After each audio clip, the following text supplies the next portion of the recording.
Ahora sí que hoy se aplica el chamacos, estamos vivos solos por hoy.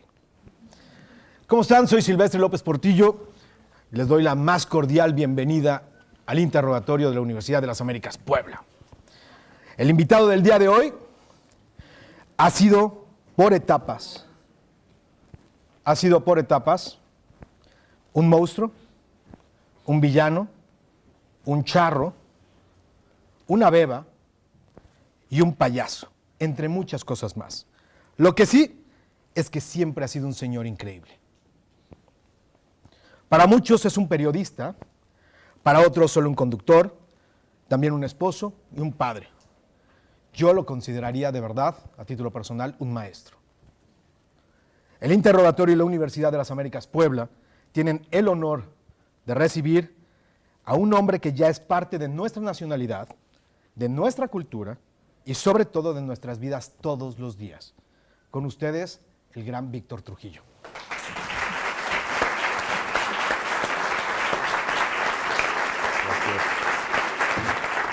Gracias. Venga. ¿Cómo están? Muchas gracias, muchas gracias. Bienvenido a tu casa. Muchas gracias. Gracias por invitarme, gracias. Tienes tu café. Gracias. ¿Listo? Todo lo que quieras. ¿Qué más necesitas? No te lo puedo pedir. Puedes pedir lo que quieras. ¿Alguien voluntario de lo que sea? No, voluntario no.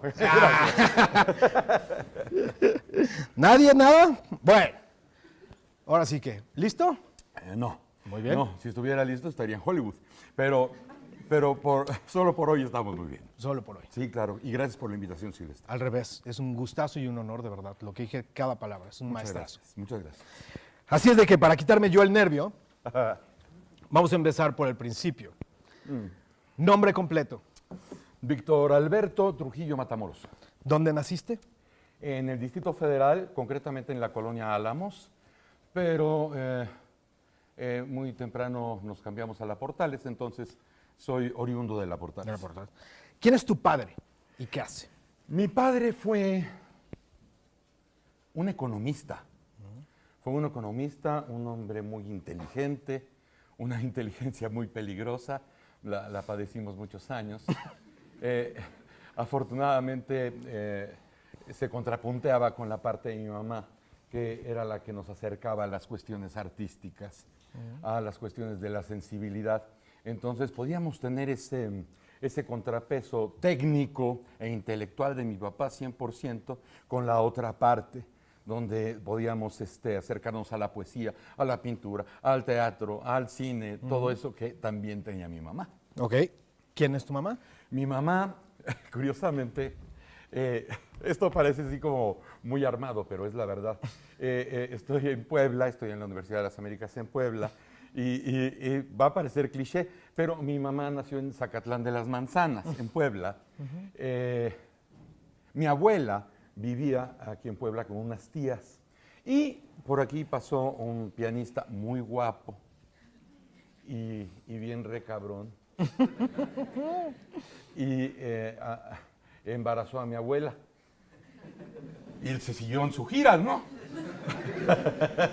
Se siguió con su piano. Entonces, imagínense ustedes que tuvieron que sacar estas tías a mi abuela para que no se supiera, para que la sociedad no supiera que estaba panzona, ¿no? Y se la llevaron a Zacatlán. Y ahí en Zacatlán tuvo a mi mamá, y ya cuando regresaron a Puebla, mi abuela regresó con una sobrina. Incluso esa parte, tú has comentado en algunas ocasiones que tu gen de actorado o algo viene de ese abuelo. Sí, porque después a mi abuelo, bueno, lo volvimos a reencontrar cuando ya teníamos como 10 años. Ah, sí. Sí. Mi papá, el que era peligrosamente inteligente y economista, halló al papá de mi mamá. Lo halló. Sin Facebook. Sin Facebook, sin Twitter. Digo, nada más para que vayan dándose una idea, porque ustedes ya nacieron con el Facebook. Imagínense, lo encontró y entonces cuando vamos a conocer a mi abuelo, ya una vez que había visto a mi mamá, que por cierto siempre le mandó cartas, pero mi abuela nunca se las mostró, o sea, toda una historia qué bello. bellísima.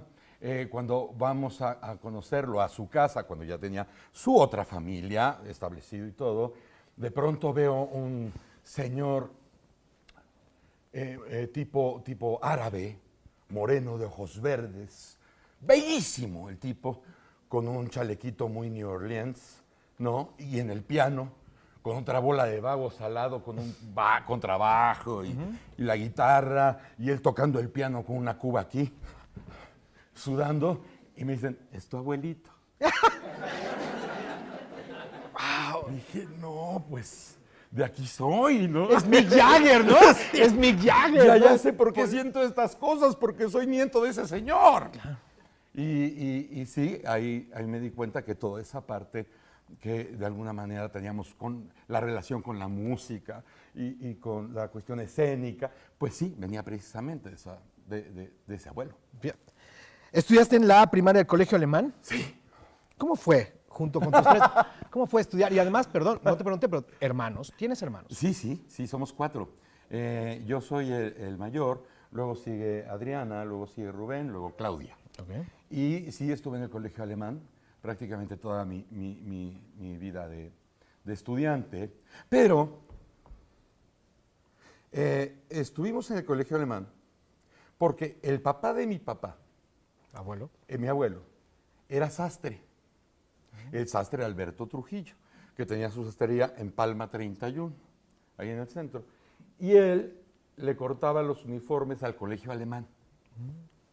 Entonces vio la posibilidad de intercambiar hechuras por colegiaturas. Wow. Entonces por eso entró mi papá al colegio alemán, mis tías también, y después ya nosotros entramos al colegio alemán. Mi papá era servidor público, pero también quiero hacer la aclaración de que efectivamente fue un hombre honesto. Entonces tuve que estar becado desde el kinder hasta la preparatoria y afortunadamente pude sostener la beca y por eso fui al colegio alemán. ¿Qué te divertía? ¿Cómo eras para estudiar? ¿O qué no te gustaba de estudiar, Víctor? Fíjate que el estudio nunca se me dificultó porque me di cuenta muy temprano que era un trámite. Era un trámite porque encontré muy temprano lo que quería hacer. No tuve remedio, porque siempre fui siempre tímido, fui muy introvertido. Y desde muy temprano me di cuenta que contando historias, haciendo voces, me vinculaba con los demás. Entonces en la primaria yo ya era el maestro de ceremonias de todos los eventos, era el orador, decía las poesías en todas las fechas estas célebres y empecé a hacer teatro en la secundaria, en el colegio alemán, donde no estaba permitido eso de hacer teatro y de andar ahí de malviviente y de cómico. Eso, porque ahí se estaban fraguando los líderes de México. No. ¿Te toca estudiar con varios? Sí, me tocó, con varios. Con varios. Pero bueno, afortunadamente el payaso fui yo. Tienes toda la razón. Sí. Entonces te digo, no tuve mucha opción y estudiaba, si era necesario, por la beca, tenía que tener 8.5 mínimo para conservar la beca, no había ningún problema. Siempre he sido muy pragmático en ese asunto. Hay que tener 8.5, hay que tener 8.5. Pero es un trámite porque yo empecé a trabajar a los 15 años. Bueno, pero entonces, a los 12 encuentras la radio, más o menos has platicado. Desde niño, desde niño. Con mis primos y todo, yo armaba las obras de teatro y teníamos 8 años, 9. Y ya cuando tengo 12 años, pues ya me voy a meter a las radiodifusoras. ¿Pero cómo te vas a meter? Primero que nada, ¿cómo llegas? En esos momentos, en ese DF, digo, me subo a un camión y voy, y le aviso a mi mamá, no le aviso, era tu pinta. Me avisaba, ¿no? Me avisaba. De pronto tenía yo alguna atención, sobre todo con mi mamá. Ok. Para que no sufriera. Porque si yo confrontaba esto con mi papá, pues difícilmente íbamos a llegar a un acuerdo, ¿no? Yo creo que mi papá tenía las esperanzas de que yo llegara en algún momento a la vida política. Era un hombre muy politizado, igual que su padre, con una tendencia de izquierda muy marcada, ¿no? En la casa de mi abuelo, en la casa de Cuautla, en la mesa grande, descubrimos un día que levantamos el mantel que tenía toda la foto del Che Guevara, era toda la mesa. Y yo, ay, no, está muy grueso mi abuelito. Yo creo que a lo mejor hasta metió dinero para entrenar a las guerrillas que se fueron a Cuba. Yo tengo esa idea. Sería un gran documental. Tengo esas sospechas bien fundamentadas, además. Entonces, yo desde niño estuve leyendo los periódicos, las revistas, porque yo le leía a mi abuelo los domingos, y lo que él leía eran los editoriales políticos, ¿no? Entonces, como que con mi papá no compartía mucho esas cosas. Con mi mamá sí, porque ella quiso ser actriz. Y hubiera sido una excelente actriz. Y era hermosísima, era bellísima mi mamá. Esa es la chinga de la genética, ¿no? Cuando no le toca a uno. Porque si yo hubiera sacado la belleza de mi mamá, estaría haciendo comerciales de café en cápsulas. O sea, Exactamente. Exactamente, ¿no? Estoy de acuerdo. Ay, oye, Víctor Clooney. Pero ya comprenderán, como no saqué esa genética, por eso me disfrazo. 14 años, ¿cómo llegas a la hora del granero? La hora del granjero. Granjero, perdón. La hora del granjero. Era un programa que se hizo, fíjate, para esas fechas, ya se había hecho como 20 años en XCW. Y en la Catedral de la en la voz de la América Latina desde México. Y yo ya para esas fechas, yo ya había estado asomado en Radio Centro, en 620, en Radio Capital, en todos lados, tratando, porque además eran épocas más amables de la Ciudad de México. Los locutores eran las estrellas de la radio, ¿no? Eran las identificaciones y era gente versada. Algunos cultos, algunos no, pero sí suficientes para granjearse una audiencia. Y tenían esa bondad de dejar que un chavo los estuviera viendo en la cabina, porque yo los conocía a todos, yo fui niño de radio. O sea, ya había tele, pero yo me dormía con la radio. La radio me conquistaba mucho y todo el tiempo estaba escuchando radio. Y entonces veía yo a todas esas voces que conocía perfectamente. Y eran tan bondadosos de decir, a ver, ¿cómo te llamas tú, niño? Víctor. Porque además siempre tuve, no fui guapo, pero tuve buena voz. Y un carisma bárbaro. Unas piernas.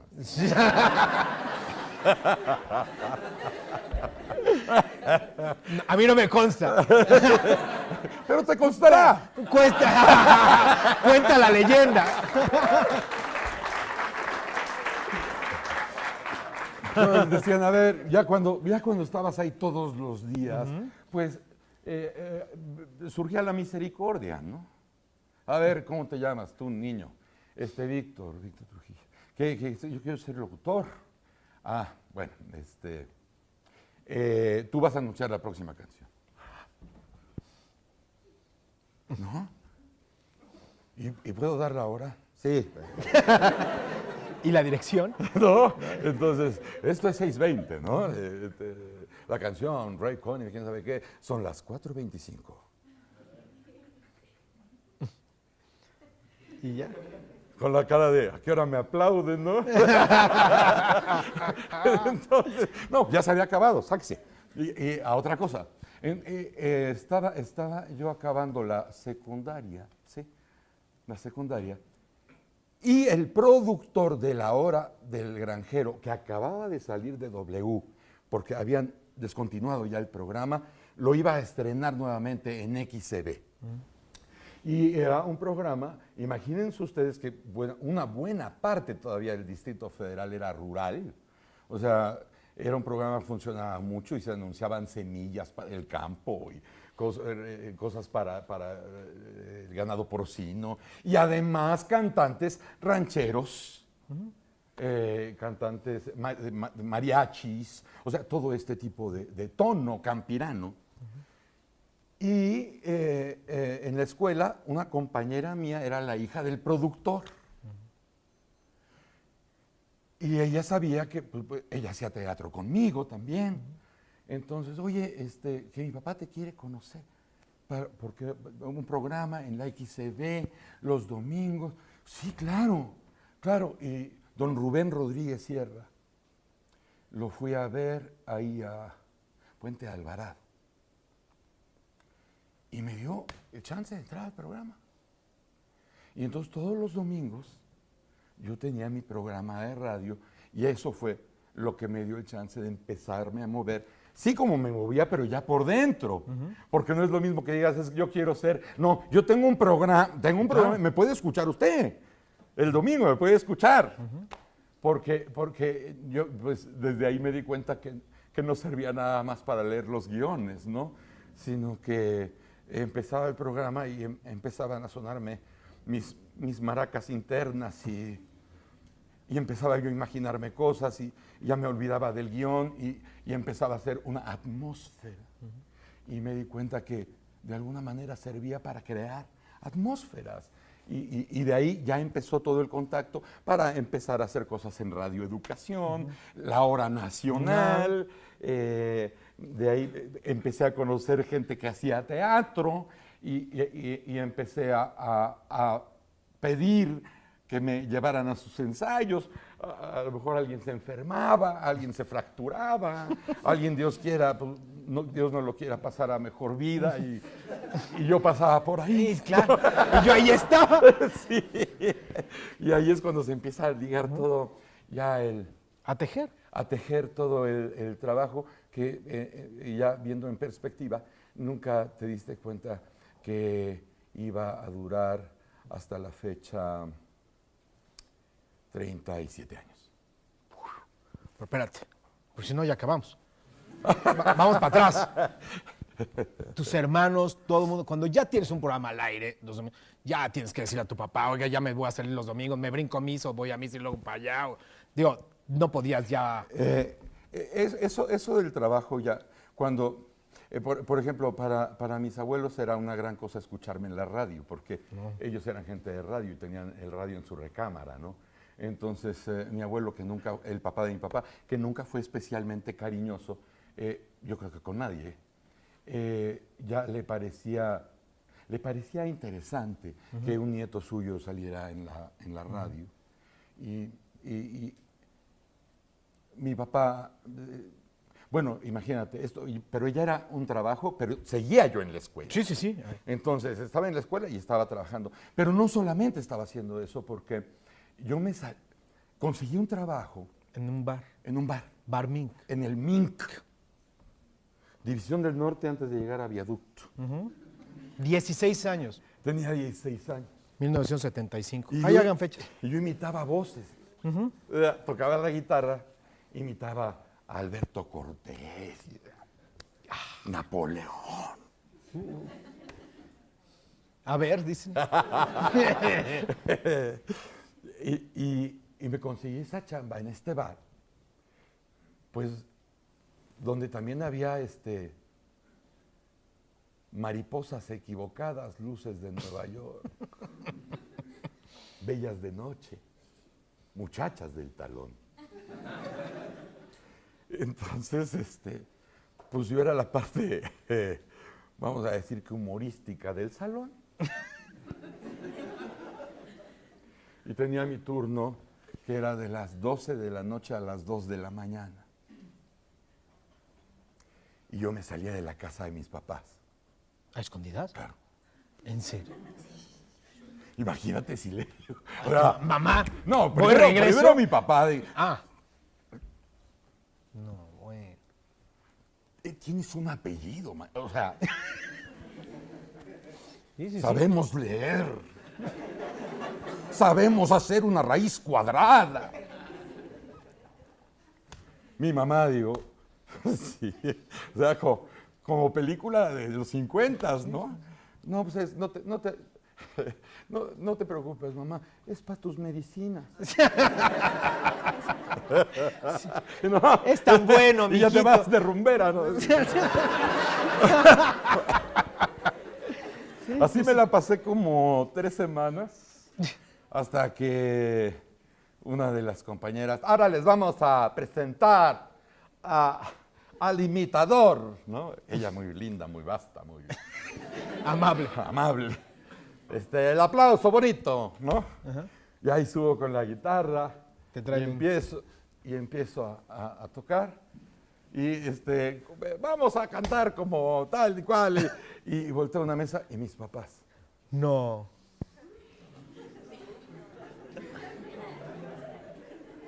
Entonces, como los vi aquí, así, como te estoy viendo a ti, volteé allá porque te vi cara de madre. Entonces dije, Oh, madre. oh, madre. Entonces, como estaban aquí mis papás, me eché todo el show así. Y ya de ahí, pues,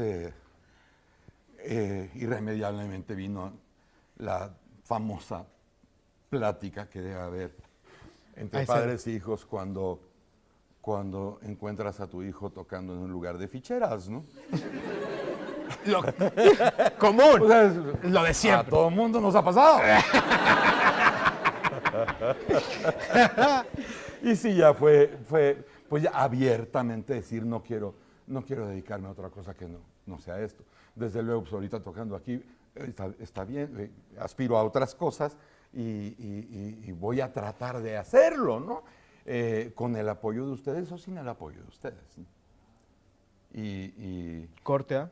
corte a Respuesta de papás así.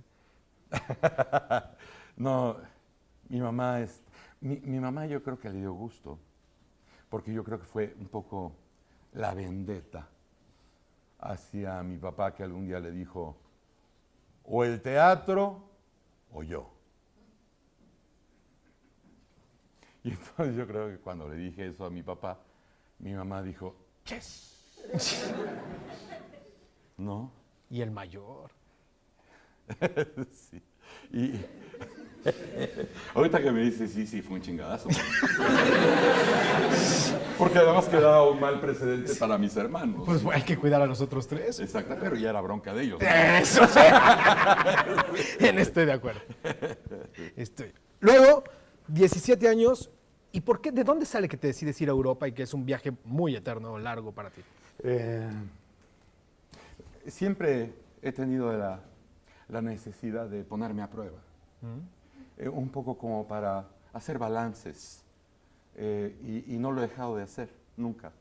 Y en esa ocasión fue muy importante ver de qué era capaz, hasta dónde podía ingeniarme. No solamente para sobrevivir, sino para nutrirme del mundo que me hacía falta. Porque evidentemente ya a esas alturas, pues sí, hablaba el alemán, hablaba el inglés y desde luego, pero no teníamos las condiciones para poder viajar. O sea, yo conocí Disneylandia por mis hijas, ¿no? Entonces era muy importante para mí imaginarme sobreviviendo en Dinamarca, o en Alemania, o en Suecia, o en Italia, o en Austria, y teniendo que ver, y sobreviviendo, trabajando de mesero, o de albañil, o descargando naranjas en el mercado, pero sintiéndome parte de todo y aprendiendo, y desde los aromas hasta los amores, hasta la cultura, todo lo que yo ignoraba, desde dónde podía verse el mundo, porque dices, algún día voy a viajar. No, es entrar en el mundo, estar inmerso y tener que ver con la gente hasta que te confundan como del lugar. Okay. ¿No? O por lo menos que crean que sí eres un trabajador ilegal, pero de Rumania. No, Pero de la zona. de la zona. O sea, dices, oye, si hablo el alemán que hablo, por lo menos que digan, es ser búlgaro este güey. Y entonces sí, es el primer balance real, un corte de caja, para decir, sí he pasado todo esto, y he visto todo esto, y he hecho todo esto, y estoy vivo, y estoy bien, sí puedo con lo que sigue. ¿Y qué era lo que seguía? O sea, ¿te veías que querías carrera? La carrera,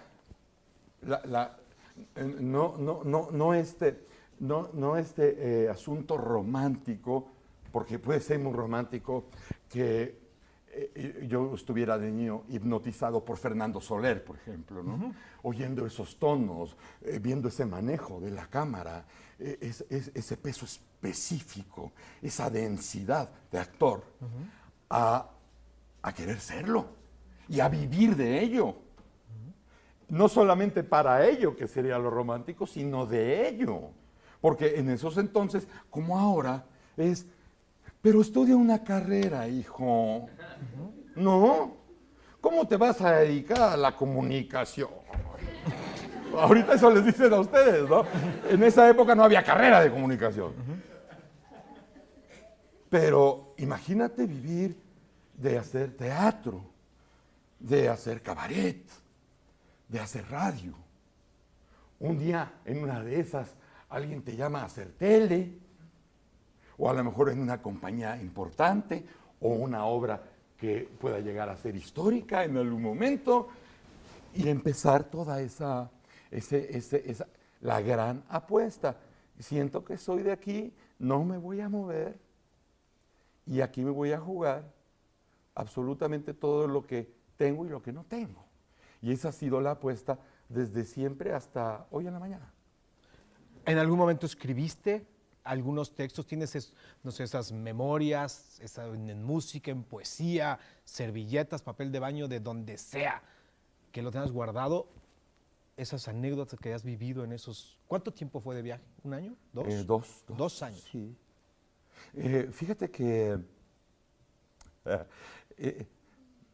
escribo, me gusta escribir, siempre he escrito, me apasiona, pero todavía no llego al punto de escribir acerca de mi vida. Okay. A lo mejor es un poco la esperanza de que me quede un poco más de tiempo para escribirla después. No, porque se me hace así como un adiós adelantado, ¿no? Dices, en una de esas mañana me toca y pues ya escribí algo, no me gusta mucho la idea. Okay. Pero sí me gustaría, tengo el deseo alguna vez de sentarme a platicar, a relatar todo lo que me ha tocado vivir, que siento que he sido muy afortunado y que todo el tiempo he tenido de veras un palco de privilegio para poder ver cosas que ya no se podrán ver en este país, como ver trabajar a José Gálvez, o ver a Ofelia Guilmán, o que te regañe Claudio Brook, o que Héctor Ortega te diga cómo respetar una luz en el escenario, ¿no? Cómo se camina en el escenario, que haya gente tan bondadosa que te diga, no, tienes que leer a los griegos, no importa nada más que tengas buenos resonadores y eres un pendejo, ¿no? Sí, si no sabes leer. Tienes que leer teatro, y tienes que leer Shakespeare, y tienes que leer Antígona, y tienes que meterte a Molière, y si eres de esto, vas a entenderlo, vas a entender el código, ¿no? Este código que se tiene en esta zoología, ¿no? De lo que sabes que es una luz, y por qué tienes esa toma, y por qué tienes ese eje, ¿no? Hasta que llega un momento en que todo lo reconoces como si ya lo hubieras vivido. Y todos los días que llegas a un estudio, nuevamente te vuelves a sorprender. De decir, ay, ¿y ahora qué voy a hacer? ¿Podré? Voy a ver. Y sale. Y empiezas y dices, ya me acordé. Bendito sea Dios, ¿no? Y empieza la orgía. Un punto interesante es, si quieres, aquí hay una test por si gustas. Ah, muchas gracias. Un punto interesante para todo lo que es la toma de decisión. ¿Recuerdas el momento en que decidiste, ya me tengo que regresar? ¿O te hubieras podido haber seguido 5 años? ¿Qué pasa? No, más bien no fue esa la elección. Ok. Porque la cosa es, me fui con 2 amigos míos desde el kinder. Nos conocemos desde los 4 años. Hoy mis compadres. ¿Ah, sí? Sí, nos hemos bautizado todos por todos lados. Somos cruzados, compadres cruzados. Como perros. Y el edicto era más bien, cuando nos alcance para regresar, regresamos. Ok. Lo que dura. Sí, porque no nos llevamos dinero. Entonces, pues vamos a ir juntando en las chambas que vayamos haciendo. Desde luego una buena parte nos la vamos a comer, la mayor parte nos la vamos a beber. La otra haremos ejercicios de Latin lovers, con quien se deje. Siempre en consenso. Y con un amparo. Pues no conocí ningún amparo ahí en Europa, pero ni en España. Pero vamos a ir juntando y cuando tengamos para regresar, pues regresaremos. Okay. Hasta que tuvimos para el avión. 22 años. Entras al teatro con El pastelero del rey. El pastelero del rey. Del Roberto D'Amico. Que dirige. Fíjate que yo ya venía haciendo teatro desde antes, cuando todavía estaba de empresario Juan José San Millán. Y ahí hice todavía Oliver Twist. Hice ahí con ellos La novicia rebelde. También hice ahí con Rogelio Guerra Los Fantásticos. El estreno de Laura Flores y Manuel Landeta. Estábamos el Pato Castillo y yo, José Luis Llaver. Wow. Y El pastelero del rey, yo ya estoy haciendo cabaret. Okay. En esa época yo estoy en el Bar Guau. El Bar Guau. Ya hacías doblaje además también. ¿A qué te refieres? Doblaje impreso. No, en el cabaret, aparte. Estás haciendo doblaje, le estás chambeando en muchos lados ya. A esa altura. Sí. Tengo que cuidar este programa mucho.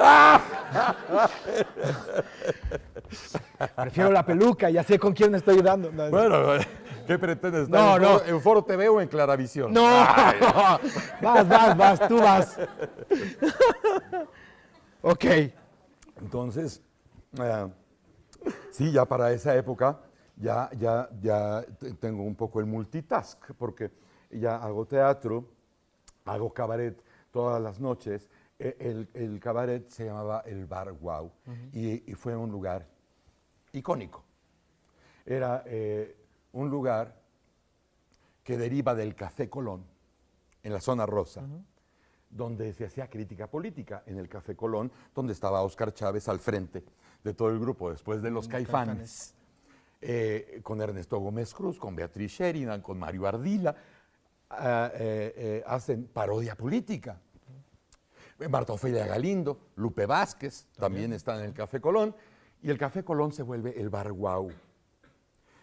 Tú como gente de cine sabes del Perro Andaluz. Así es, obviamente. Bueno, en la zona rosa, todos ellos hicieron el Perro Andaluz, el restaurante. Todos los de cine, los productores y los directores, hicieron su restaurante, porque acuérdate que en la zona rosa es donde se discutía el futuro y el presente del cine nacional.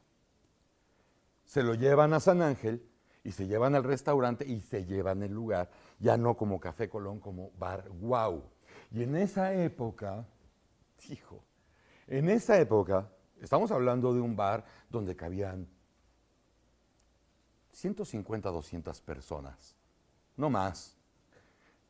Pero estaba prohibido, incluso por la gente de la delegación, pues, que no se podía hablar ni del presidente de la República, ni del ejército, ni de la Virgen de Guadalupe. Y en este lugar la crítica política era verdadera. No eran sketchitos de, ay, vamos a burlarnos del presidente, ay, vamos, mira las nalgas del presidente. No. No, se estudiaba, los ensayos era estudiar. Y entonces hacían los números para hacer los números en contra de un secretario, en contra de una reforma, hablar de la pobreza, hablar de la trata de personas, etcétera, etcétera. O sea, eran temas muy difíciles, con un gran sentido del humor, y éramos todos, unos más y otros menos, improvisadores, porque teníamos la escuela ahí de Marta Ofelia Galindo y Lupe Vázquez, que han sido unas maravillas haciendo cabaret y poderse bailar al más guapo del lugar y voltearlo de cabeza y quitarle los calzones, y todo el mundo le aplaudía a estas mujeres. Estamos en ese quehacer, que me sirvió mucho además. Julián Pastor era el director del Bar Guau. Estrenamos el mismo día en el Guau Enrique Singer, hoy el maestro Singer, director de teatro de la universidad. Nora Velázquez también estrenó ese día en el Guau. Los tres estrenamos ese día en el Guau. Y ahí fueron 5 años. Y de pronto, alguien me dice, oye, hay una obra de teatro que se llama El Pastelero del Rey. En esa época se hacían en la Secretaría de Educación Pública, bueno, hubo un tiempo en que la Secretaría de Educación Pública sirvió. Aunque no lo crean, funcionó. Breve. Pues sí, porque se hizo este intento de llevar teatro, cine, música, danza, poesía, por todo el país. Entonces, y además te encontrabas grandes elencos, grandes cantantes en todas estas caravanas que se dividían por zonas, y el Norte 1, Norte 2, o sea, eran giras de años. Yo recorrí la República 2 veces completa, y entonces ibas por los Conaleps, los Cebetis, los tecnológicos, los Cetis, en las plazas de los pueblos, en todos lados. Y me dicen, a un actor se le cayó a Roberto D'Amico, que era el director de esa apuesta, que producía junto con Susana Alexander. Y a ver si te interesa. Y cuando llegué, vi a una mujer que dije, pues no sé si me interesa el papel, pero esta vieja sí, porque... Así es. Que además nos acabamos casando. Bueno, antes pasaron otras cosas y luego nos casamos. Porque además me costó mucho trabajo. ¿Sí? Mucho trabajo. Me la hizo muy difícil. ¿Carolina? Carolina, me la hizo muy difícil. Y hoy me da mucha risa porque como las hijas salieron igual, veo a los otros güeyes sufriendo y digo, todo se paga, cabrón. y ahí es donde, en esa gira, ahí es donde conozco a Carolina, que a la postre no solamente sería mi pareja, ni nada más la madre de mis hijos, sino mi productora muchos años. Te divertiste mucho con Carolina. Sí, nos divertimos mucho.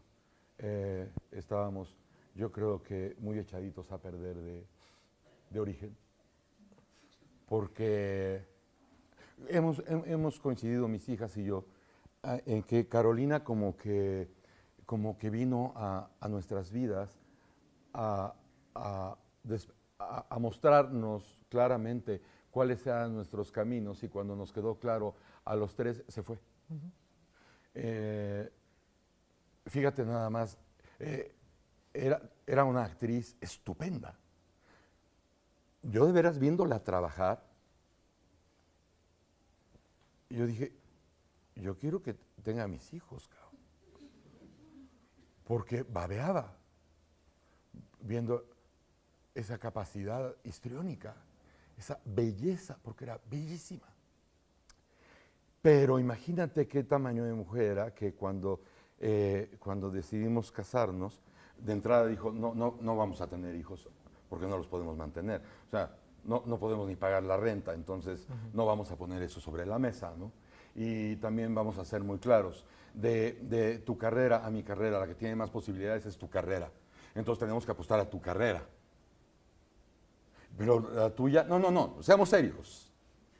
Quien tiene más chance eres tú que yo con mi carrera. Entonces, ¿por qué no nos concentramos en tu carrera? Ah, bueno, ok. Ay, güey. Y entonces decía, pero ya cuando empezabas a trabajar, ahorita me apuro, no te duermas, Rey. Ahorita en chinga. Ahorita voy. Ya lo veías.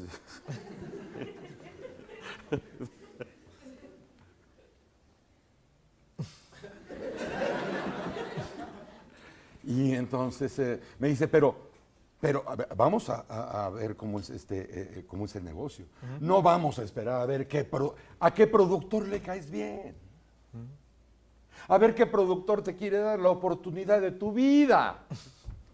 A ver qué productor te va a llevar a la televisión por tus ojos soñadores. No, tenemos que generar proyectos. Tenemos que generar proyectos. Hacer personajes, si es comedia, si es esto, para tener un producto que vender. Y que no te digan, a ver muchacho, te vamos a dar la oportunidad. Y si sirves, y si no sirves, y si ya no me sirves, te corro mañana, te doy tus 7 días y a ver dónde trabajas después. Eso es lo que no podemos permitirnos. Si vamos a hacer esto, si vamos a hacer esta, tenemos que ser una empresa. Serio. Que genere su material y entonces sí podemos arriesgar la cabeza, porque tenemos el material y nosotros escogemos el elenco y nosotros hacemos el guión. Para que no seas, ay no, es buen actor. Pues sí, pero mejor hay que tener a muy buenos actores, pero en la nómina que sea tuya, no de la televisora. Y ese tipo de ideas ya las traía desde 1984, todavía nosotros pudimos coproducir con Imevisión. Ya no como parte de la nómina de Imevisión, sino como una empresa que coproduce con otra empresa. Que ahí es tienda y trastienda, que arranca en el 87, Víctor. Sí. ¿No? Sí. En Imevisión. ¿Conoces a Ausencio Cruz? Sí, es de Monterrey él. ¿Cómo se da esa mancuerna, esa amistad y tienda tras tienda? Vivíamos en la misma colonia. Ok. Vivíamos en la misma colonia Ausencio, el que todavía es mi jefe de escritores, Ramiro Gómez, y yo vivíamos en La Portales. Y ellos vivían en la misma calle y yo a 2 calles de distancia. Entonces ya nos conocíamos desde la colonia. Y ellos estaban estudiando teatro en la universidad. Y hicimos primero carpa, Ausencio y yo, en la carpa geodésica, hacíamos teatro de medianoche. Y luego nos volvimos a reunir en el Guau. Y en el Guau, en ese tiempo de Imevisión, una noche va a ver el show el productor Luis Vázquez con el director del canal Pablo Marentes. Y nos ofrecen hacer un programa en vivo, un poco teniendo la idea o la reminiscencia del Club del Hogar. Y Ausencio y yo en el show, pues siempre fuimos muy buenos improvisadores, muy buenos. Y hacer un programa todos los días para nosotros era un ejercicio muy gozoso, porque y además trabajar con Ausencio e improvisar con él es un ejercicio muy gozoso, tan gozoso como lo es hacerlo con Andrés Bustamante. Es, nada más te miras y ya sabes, y ahora tú me vas a poner el chiste y yo te chingo, y luego, ¿no? Y luego con la mirada hacemos al revés, ¿no? Para que me chingues tú, yo te preparo, tú te das cuenta, y ¡ay! Y duró 6 años el programa. Hasta 88, 92, y arranca todo esto y surgen varios personajes. Después, eso fue en 87 lo de la tienda, en 88 sale La Caravana. La Caravana. La Caravana, que además fue una escuela fantástica hablando de televisión, porque no había producción. era Imevisión. Imevisión, que era la televisión del Estado, que después vendieron. Ya hablaremos, si hay tiempo, de esa estupidez. Pero en la televisión del Estado nada más servía para esconder políticos en desgracia o para esconder a alguien que querían mandar a una gubernatura. Pero todo el mundo cobraba maravillosamente, pero no había producción de nada. Entonces, para nosotros fue muy divertido tratar de hacer los sketches, como no había escenografía, como las luces eran mínimas, como vestuario, pues cada quien traía de su casa.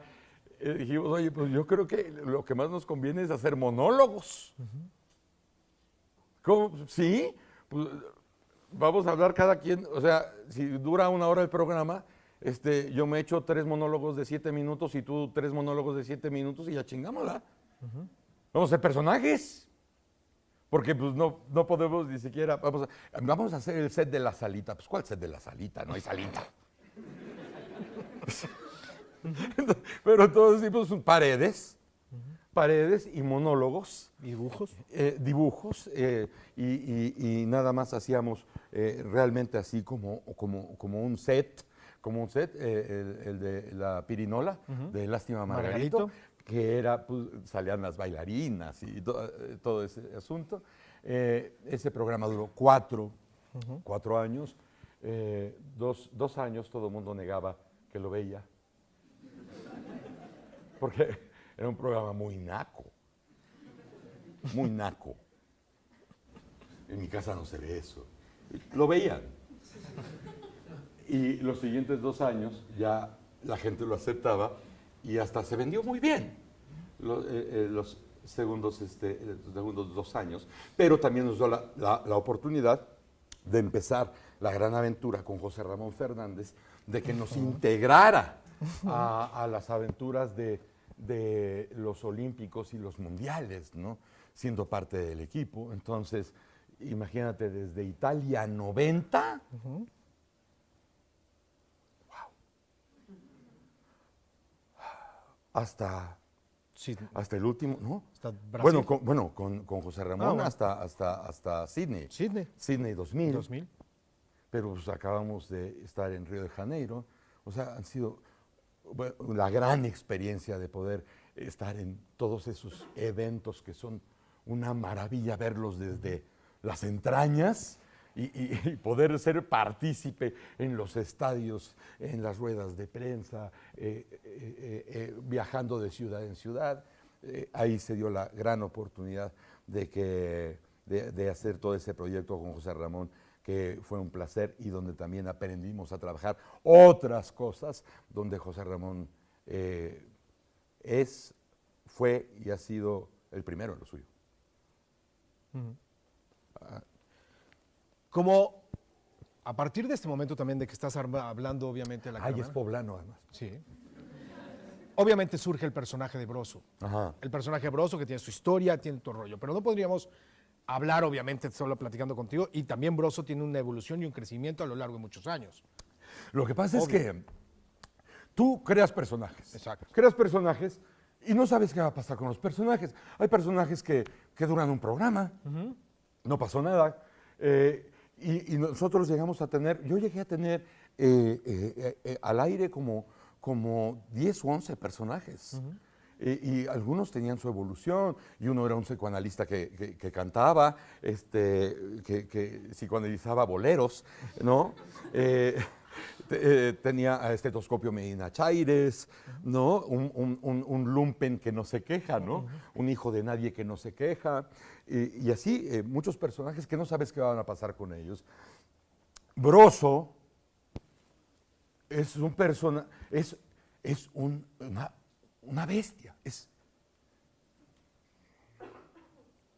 un personaje, está bien diseñado, lo que tú pero lo diseñas como diseñas cualquier otro, porque finalmente dices, ¿qué es lo que quiero hacer? Quiero decir esto, quiero decirlo así, necesito el vehículo para poder decirlo, porque quiero un payaso que odia a los niños, que sea alcohólico, que sea drogadicto, que tenga una enfermedad venérea, y que además no se vista de payaso, y que nació payaso. Nació payaso porque la mamá se metió con 11 payasos del circo donde trabajaba. Y de esa malteada salió este. ¿No? Sí. Pero así armas los personajes y así les haces la historia y todo. Y Broso empezó a funcionar muy bien contando cuentos porque además, no sé, creo que escribimos como 600 historias, 600 cuentos para desarrollarlos, llevándolos a lo urbano, desde Hans Christian Andersen hasta Shakespeare, hasta Molière. Ahorita me acordé de que teníamos Romeo y Julieta y era Romero y su prieta. Así. Pero va creciendo y va tragando espacio y va ganándose el tiempo de los otros personajes. Tan va funcionando que, imagínate que voy con mis hijas, chiquitas todavía, en la calle y ya la gente de pronto cree que si tú haces Broso, pues eres como Broso, ¿no? Sí, sí, sí. Y voy caminando, ¡Broso! Y yo volteo, ¿qué pasa? ¡Chinga tu madre! Sí, sí, sí. Y mis hijas volteando así como, ¿qué pasó? ¿Tienes algo que decir? Era tan grueso. Porque pues, como este era tosco, pues te trataban tosco, ¿no? Y yo dije, no me vayan a meter un día. Un susto. Sí, sí, sí. Yo ya no voy al Vaporga. Tanto fue así que tuvimos que inventar a la Beba Galván. Porque dijimos, bueno, hay que hacer un personaje que sea antítesis del otro, pero no vamos a hacer como le estaban haciendo muchos compañeros en ese tiempo, haciéndote el afeminado. O sea, que fuera un personaje de hombre haciéndola de mujer, como joteando. No, entonces dijimos, no, vamos a hacer algo a la mujer, a la señora. No un hombre que hace de una señora, sino la señora. Y que las mismas mujeres quieran ver ese personaje porque se identifican con la Beba. Entonces, sí funcionó. Y funcionó tanto que entonces ya no me mentaban la madre en la calle, sino que ahora era putito. ¿Te chiflaban? Ahora te chiflaban. Sí, ahora me chiflaban.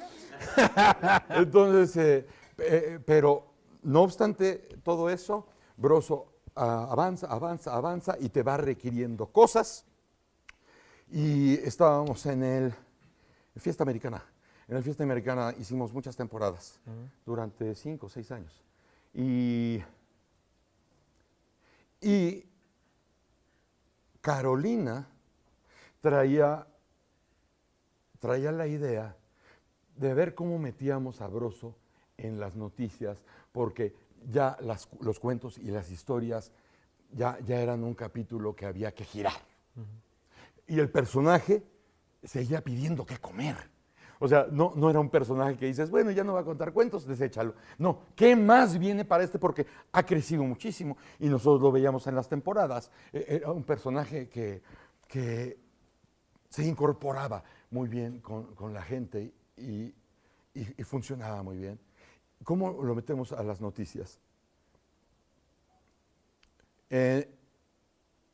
Teníamos show el día que matan a Colosio, el 23 de marzo, 94. Tenemos show, pero esto fue en la tarde, lo de Colosio. Ese día el país, realmente es la primera vez que yo vi al país deprimido. Y dije, pues no va a ir nadie al show, pero no teníamos opción porque teníamos que tener presencia ahí para que la empresa viera que nosotros nos presentamos a trabajar y poder cobrar, pero sí, porque si no vas, no te cobras, pagan, claro. ¿no? Entonces, por lo menos estar ahí todos, porque estaban las bailarinas, estaban los músicos, estaban los cómicos, estábamos nosotros, pero no había gente. Y entonces, Carolina dice, ¿Sabes qué? Yo creo que ahora es el momento de meter a Broso en las noticias. Y yo decía, mira, ya me dio 2 hijas y no me he dado cuenta que es marihuana.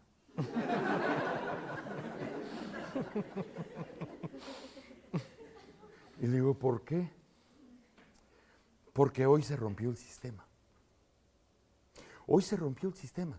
El candidato, mataron al candidato del PRI. El sistema se rompió. Ve tú a saber si es una bala de afuera o es una bala de adentro. Está roto el sistema. Todo mundo va a estar distraído, tratando de juntar los pedazos del sistema y no se van a dar cuenta si entramos. Cuando se den cuenta ya estamos dentro. Y en efecto, hablamos con Grupo Asir, con los señores Ibarra, y aceptaron. Y tú vas a radio con Broso. Y empezamos en el 94 a hacer el mañanero.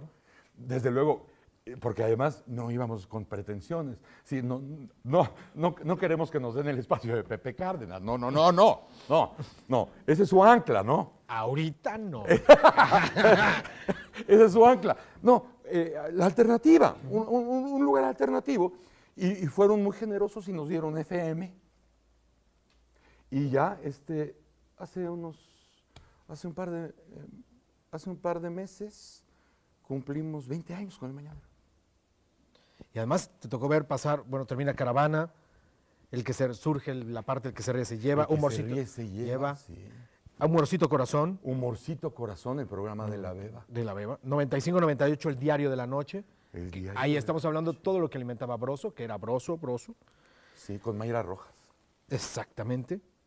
Y de repente sales de ahí, te toca obviamente Imevisión, TV Azteca, o esos cambios, Broso. Bueno, Es antes. Fíjate que lo padre es lo que les decía hace un momento, la fortuna de haber estado, no solamente en Imevisión, que era la televisión del Estado, sino haber estado trabajando en el IMER, haber estado trabajando en Radio Educación, haber trabajado en Radio Información,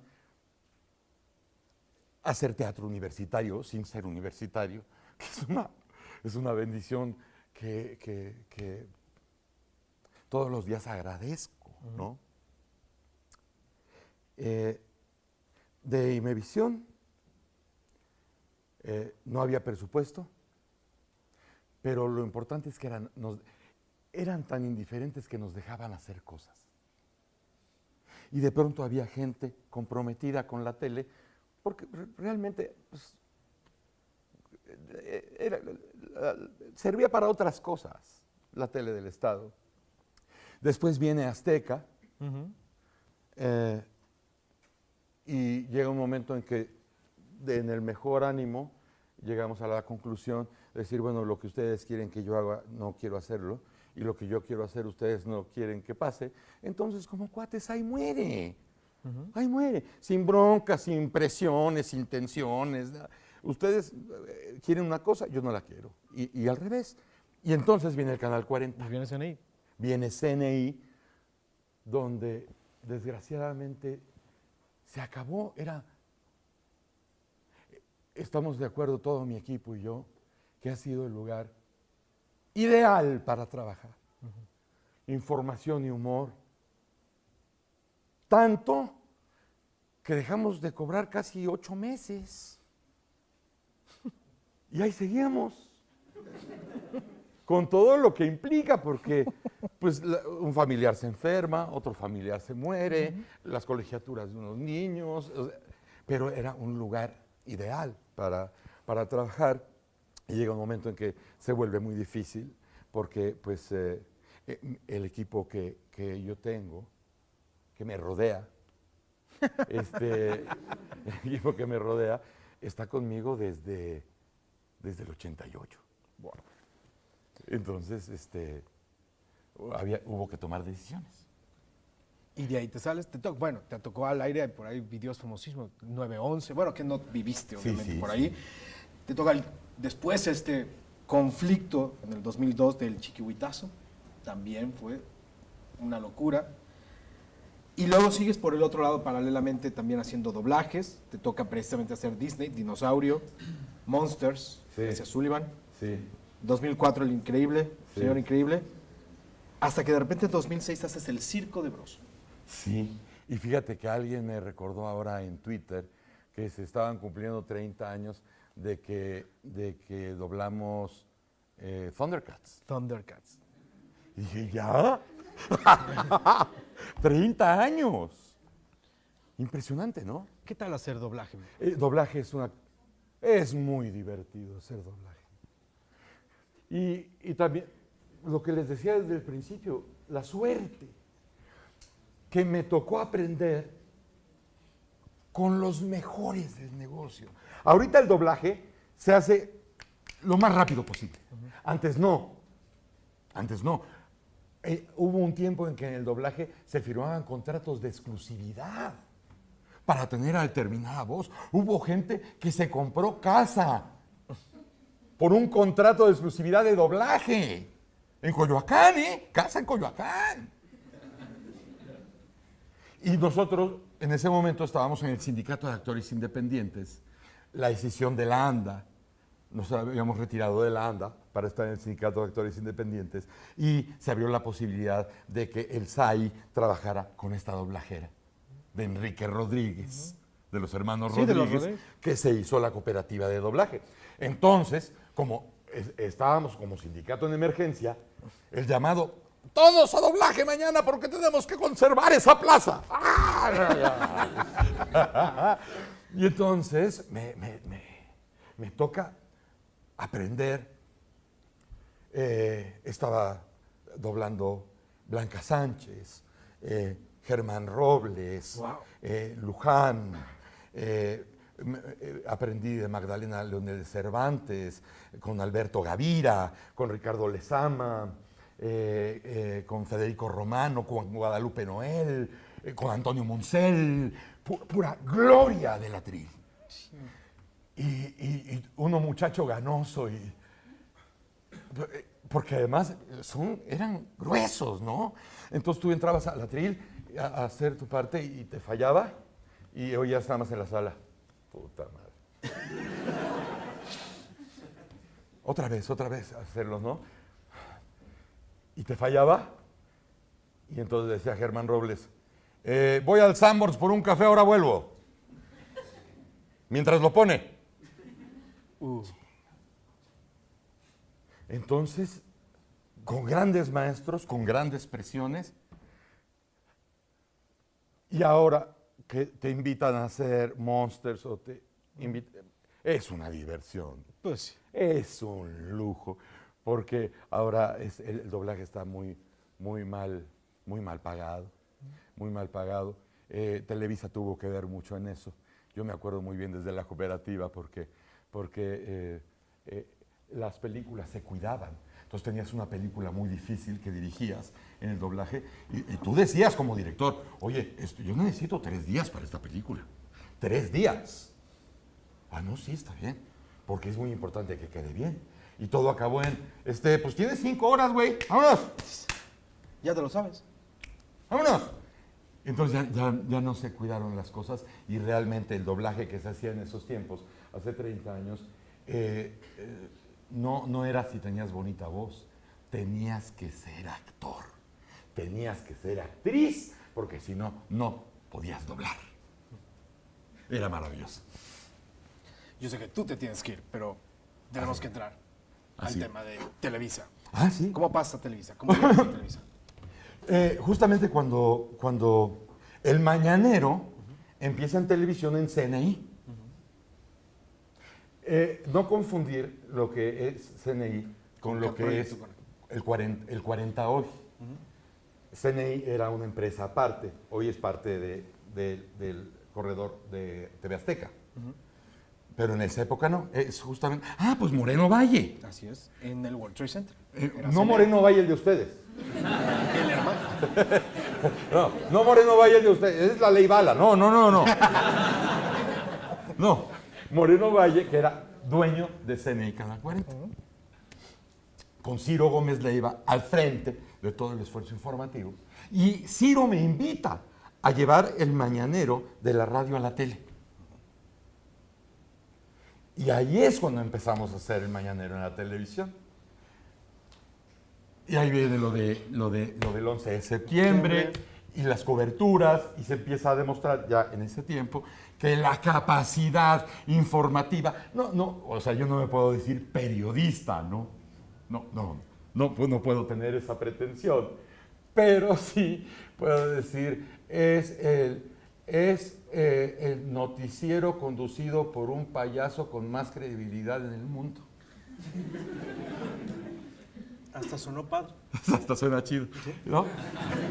Y no pisas nada. Pero empieza ahí, empieza a ver la crisis económica esta del Canal 40.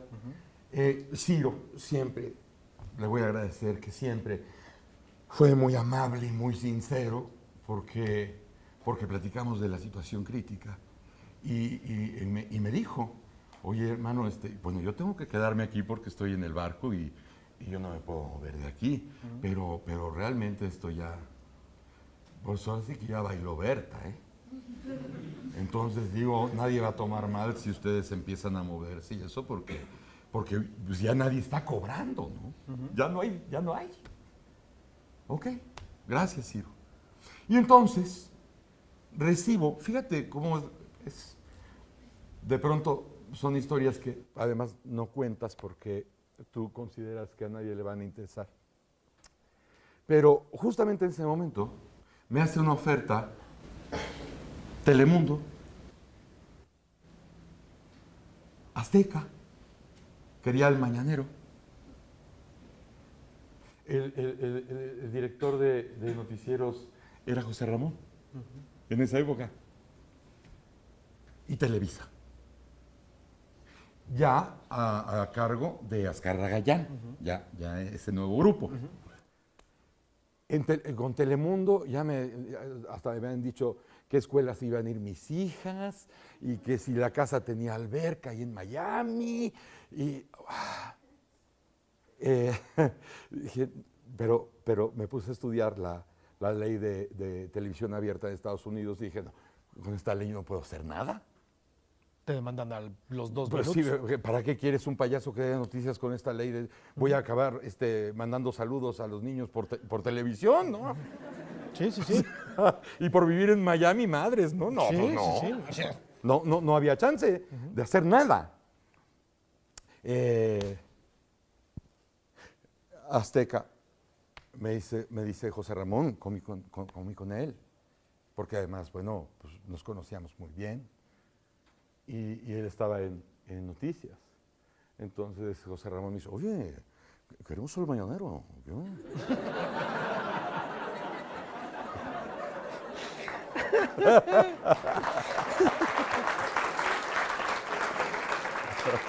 Ay, es que es de los que mejor te salen. Es buenísimo. Entonces digo, no, pero José Ramón, hermano, tú sabes perfectamente que esto que estamos haciendo en el 40 no va a durar una semana en Azteca. Me van a quitar. No, carajo, qué difícil. Creo que no. Te estoy diciendo, al 13, directo de la mañana. Mañana. Pero es que me van a tronar. Oh, no. Yo estoy en medio. Pues nos van a tronar. Digo, no. Yo ya estuve en Azteca. Sé que el tipo de material que yo hago, que además lo estoy haciendo en el 40 y lo estoy haciendo todos los días, no, van a chillar a la semana. Van a chillar a la semana y entonces me van a crucificar. Y le digo, tú lo sabes, tú has estado ahí. José Ramón, acuérdate que juntos estuvimos peleando para que no le dieran a ese grupo la televisora. Lo cabildeamos con el secretario de Gobernación, con el secretario de Hacienda, con todo. Acuérdate. No, estás mal. Pero con todo cariño del mundo, le dije a José Ramón que no. Salud.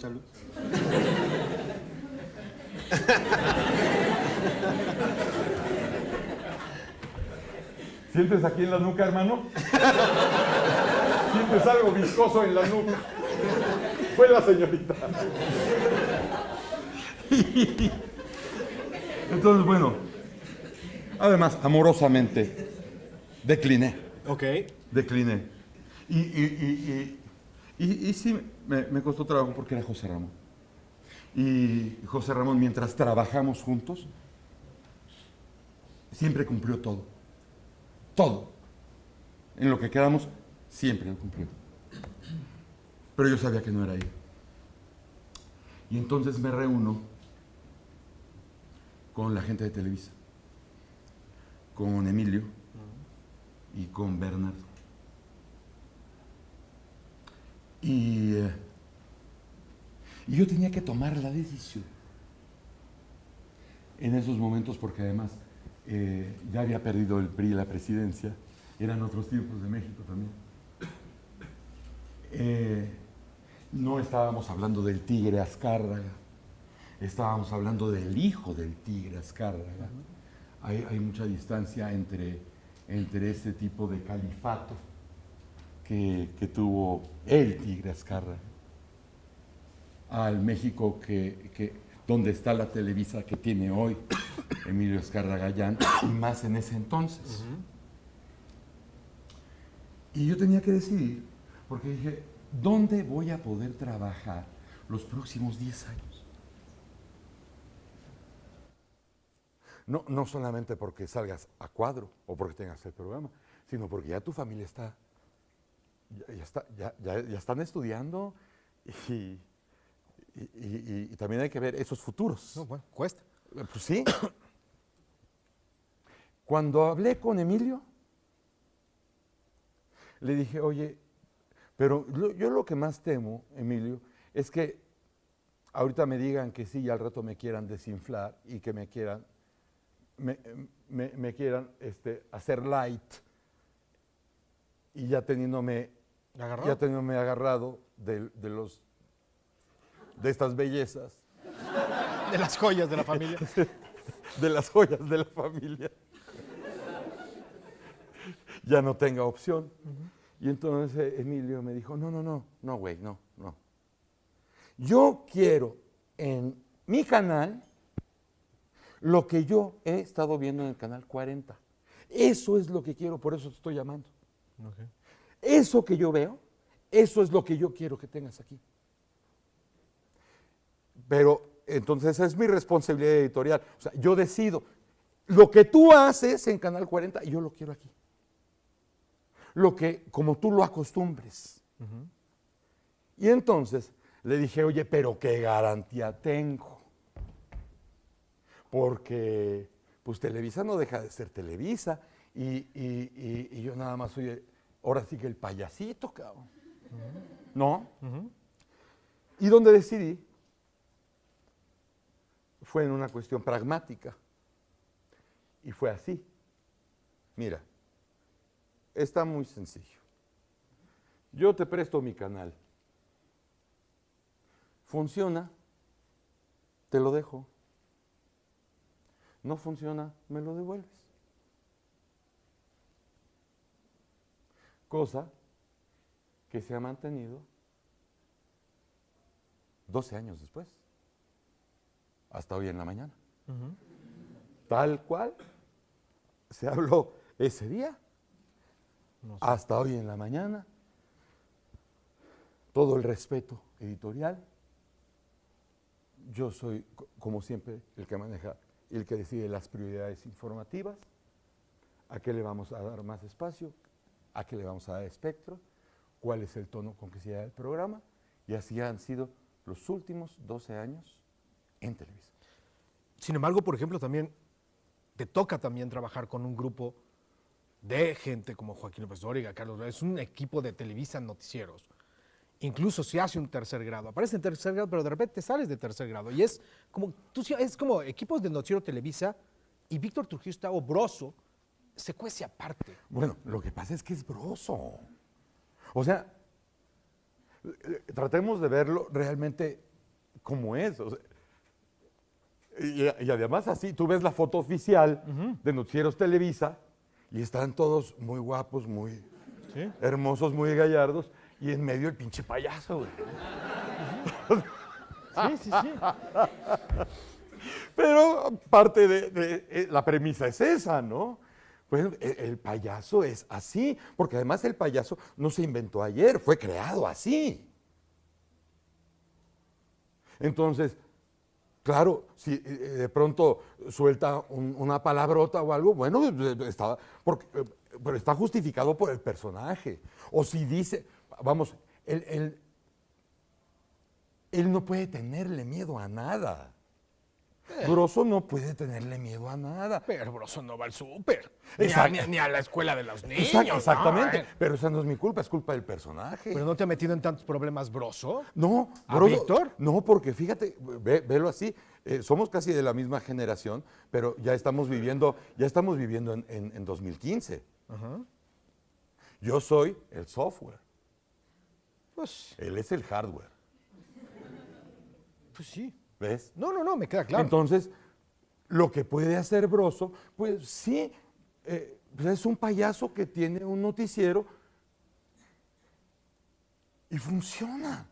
No, y muy bien. Y es con todo, ese noticiero se hace con todo el rigor, con toda la seriedad, como si fuera el noticiero ancla de la NBC. Y lo tienes que tener muy bien armado para la hora de llegar a echar desmadre. Pero, ¿por qué? Porque tienes el dominio de los temas, porque entiendes perfectamente lo que vas a tocar y porque además no tienes por qué hacerlo aburrido, porque hubo un momento en que, que mientras más solemne eras, según esto más te creían. Sí, ¿Cómo ha cambiado la tele? es verdad. Dice, tú nada más pon cara de culo y vas a ver cómo te creen. No. Sí, y ahora. No, se trata de que tendamos, ¿no? ¿Por qué? Porque mucho tiempo, y tú lo sabes perfectamente, los noticieros eran lecturas de boletines. En esta dupla gobierno-medios, ¿no? ¿Pero a quién llevas una junta de noticieros Televisa? ¿A Broso o a Víctor? ¿Víctor? ¿Y Víctor decide qué puede y qué no puede hacer Broso? ¿O Víctor- hay veces que les dice, espérame Víctor- tantito, Víctor- voy por la Víctor es peluca"? el productor. Pon. Ok. Víctor es el productor. Yo defiendo a mi anchor. ¿Quién es mi anchor? Broso. Broso. Ok. Y sus escritores, y sus redactores, y su jefe de información, y sus editores. Todo el equipo, son 50. ¿Hay algo que Broso no ha podido hacer? ¿Que te has quedado con ganas de que Broso hiciera?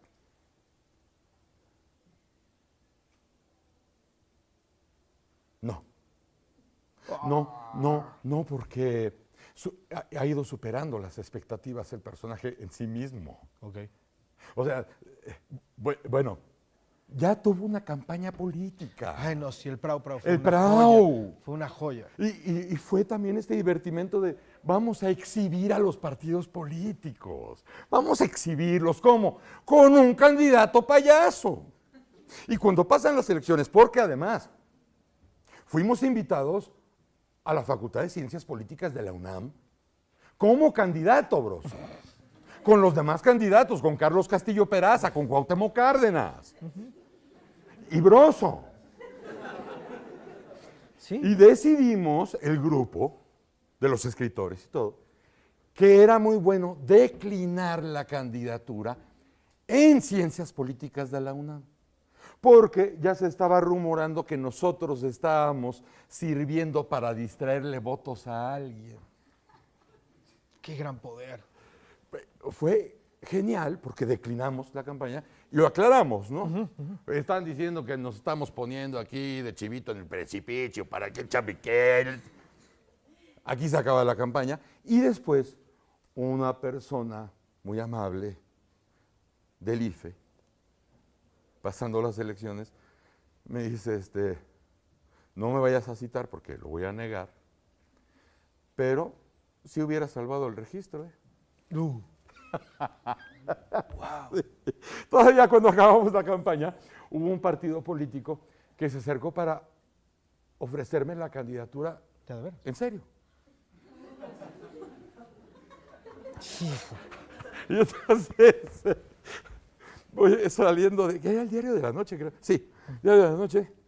Ya voy quitando la peluca y me encuentro a Carolina en el pasillo. Ella estaba saliendo de la cabina. Y me dice, oye, que te quiere el partido tal para candidato.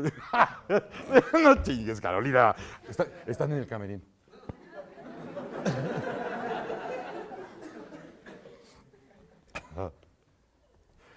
Entonces, los dos estábamos como muriéndonos de risa por dentro, pero... Entonces ya te imaginarás, señor Trujillo, el partido, por este conducto, le está ofreciendo la candidatura a un ser que evidentemente está cerca de la gente, y nosotros así... Apretando deditos así. Pero tienes que dejar que hablen. ¿No? Para decirle, señor licenciado, nos sentimos muy honrados, ¿verdad? Pero realmente lo que hicimos fue jugar. Fue jugar para demostrar la farsa que ustedes hacen con las campañas. Y cómo un payaso puede tener más credibilidad que cualquiera de ustedes en su partido. Le agradecemos mucho la oferta, la declinamos también y les agradecemos su visita. Buenas noches, fue un placer. Para atrás. Estuvo padre. ¡No, bueno!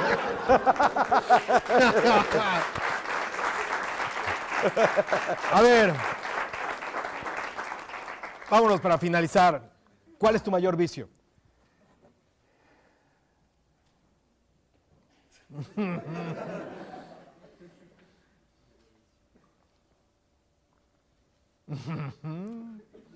Síguele.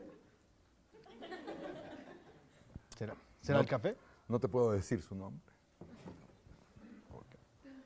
¿Qué es México para ti?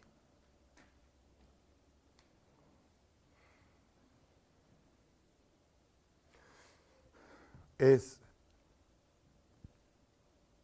un paraíso donde todo está por hacerse. ¿Cuál es tu personaje favorito de la televisión, del cine? Tu personaje. El Padrino. Si pudieras vivir en cualquier época del tiempo, ¿cuál sería?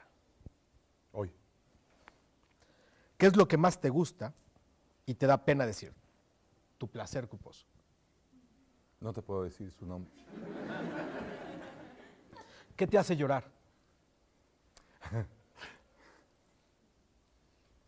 Ya muchas cosas, cabrón.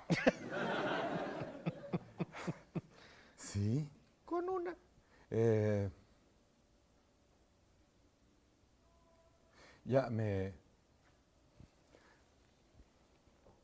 Todo lo que tenga que ver con mis hijas me conmueve relampagantemente. ¿Cuál es tu grosería favorita? Puta madre. Si pudieras hablar con alguien que ya falleció, ¿con quién sería? Con mi abuelo Rodolfo. Si tuvieras que escribir tu epitafio en este momento, ¿qué diría?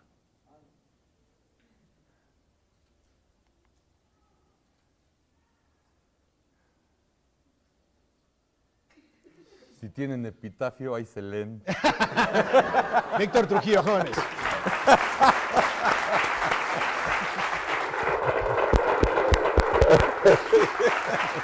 Gracias, Marito.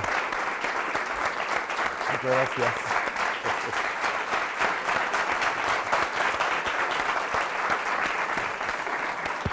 Un gustazo. Esto es para ti.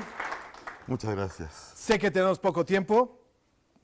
Bueno, tenemos ya porque tú te tienes que ir, así Sí. es de que vamos a tener que tener pocas preguntas. Pero ¿quién quiere hacer preguntas? ¿Se vale? ¿Me tienen todas?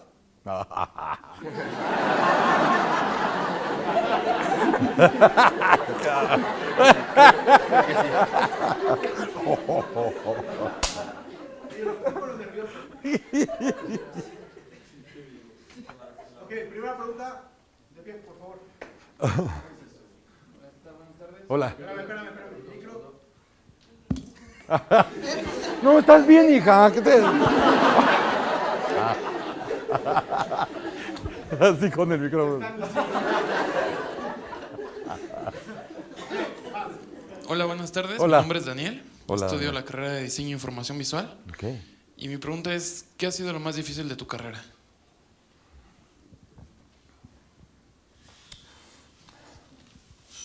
Fíjate que creo que lo más difícil es que llegué a pensar en un momento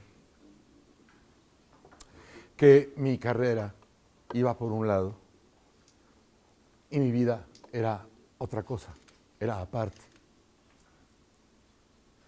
Y afortunadamente lo pude resolver, yo creo que a tiempo, dándome cuenta que mi carrera era parte importantísima de mi vida, porque no solamente me funciona para expresarme, sino para sentirme parte de la comunidad, porque creo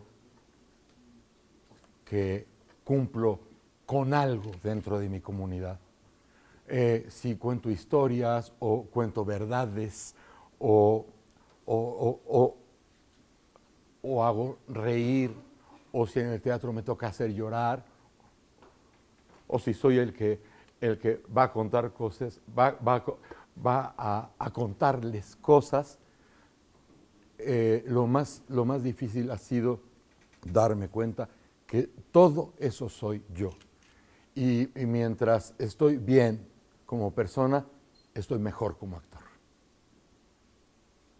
Gracias.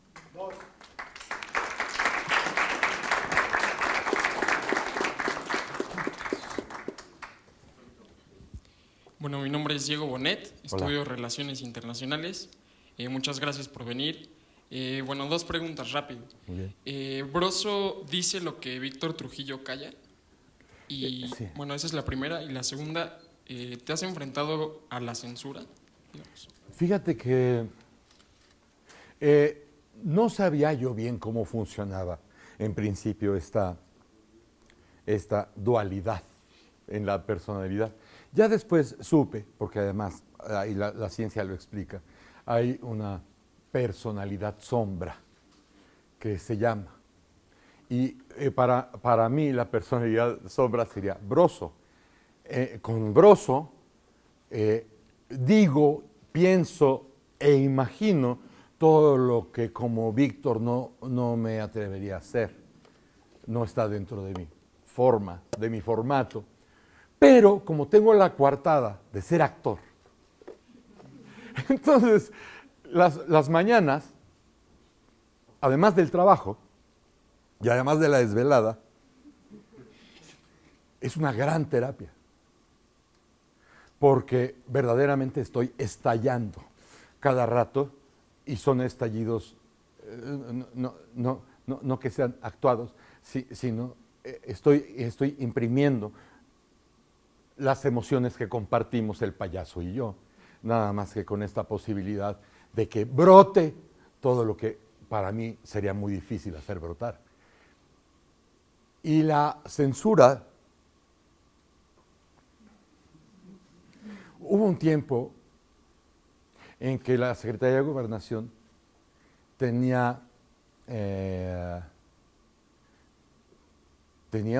daba trabajos de censores. Y además así era el cargo, censor. Cuando hacíamos la caravana, hacíamos de pronto sketches que se habían escrito en 1910, en 1912, y que hablaban de corrupción y todo, pero eran originales de 1910 y 1912. Y de pronto no dejaban que entraran porque poníamos en riesgo a las instituciones. Entonces inventamos un país, Mengambronia, en el lejano oriente, más allá de Arabia, Mengambronia. Y vivían los mengambrones. ¿no? Y vivían entre pura mengambreada. Entonces todo lo que pasaba aquí se lo aplicábamos a Mengambronia, ¿no? Y pasaba allá. Una de las censoras dijo que ese sketch no podía pasar porque poníamos en riesgo la relación entre México y ese hermano país.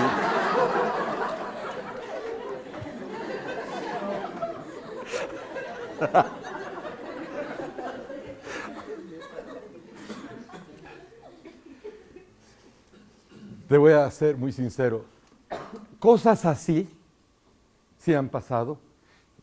Sí he estado en la Secretaría de Gobernación, varias veces me han invitado a tomar cafés.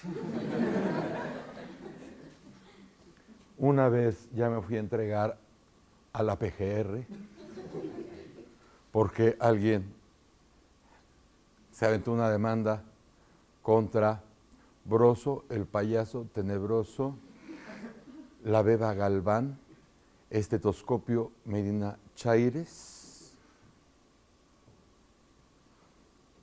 por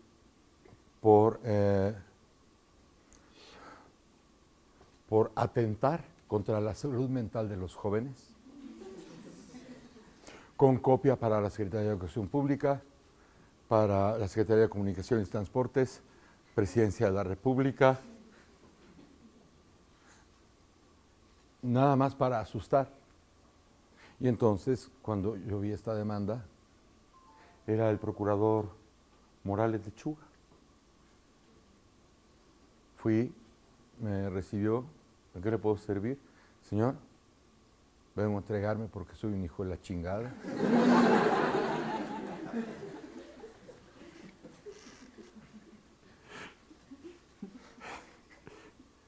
Entonces él vio la demanda, dije, yo quiero que me oriente usted, ¿qué hacemos con esto? Porque me está esperando en hora y media don Julio Scherer en proceso, para ver si él me puede orientar con esta demanda. Y a la hora supimos quién había puesto la demanda y quién la había metido. Pero fuera de eso, creo que la censura como tal, creo que desde la presidencia de Zedillo prácticamente desapareció. La censura como la conocíamos, como el gobierno montándose, ¿no? Diciendo no puedes. Ha habido autocensura, pero a toda esa autocensura, incluso institucional, creo que hemos escapado con todo éxito. Yo te mentiría decir, la padecimos y nos madrearon en una esquina, por decir. No. Sí pasó en el país, sí pasó mucho tiempo. Pero afortunadamente a nuestra generación, no a la de ustedes, a esta generación, le fueron tocando los cambios puntualmente de lo que ya no podía pasar en el país. Y también hemos ido acompañando, para nuestra fortuna, la desaparición prácticamente de la censura. Queda la autocensura y bueno, ya lo vieron ustedes en el país. Antes el gobierno desaparecía a la gente que hablaba, ahora también es el gobierno y el narco, ¿no? Entonces, en ese aspecto, ahora la violencia es la que calla a los reporteros y a los periodistas que trabajan en toda la República y ha habido muchos muertos por eso. Ya no por las mismas razones que antes, ahora son estas, ¿no? Buenas tardes, mi nombre es Iván Avilar, estudio artes culinarias. Mi pregunta no es tan formal, digamos. En el contexto de Broso, digo, a lo mejor muchos se preguntarán esto, ¿Nacha Plus o La Riata? ¿En qué cosa culinaria estás? Artes culinarias. Artes culinarias.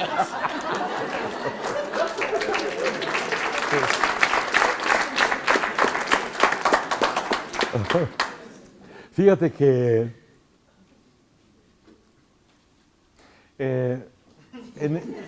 ha habido mujeres preciosas, siempre acompañando al personaje, en su estilo y con sus características, pero creo que la verdad es que no hay a quien irle.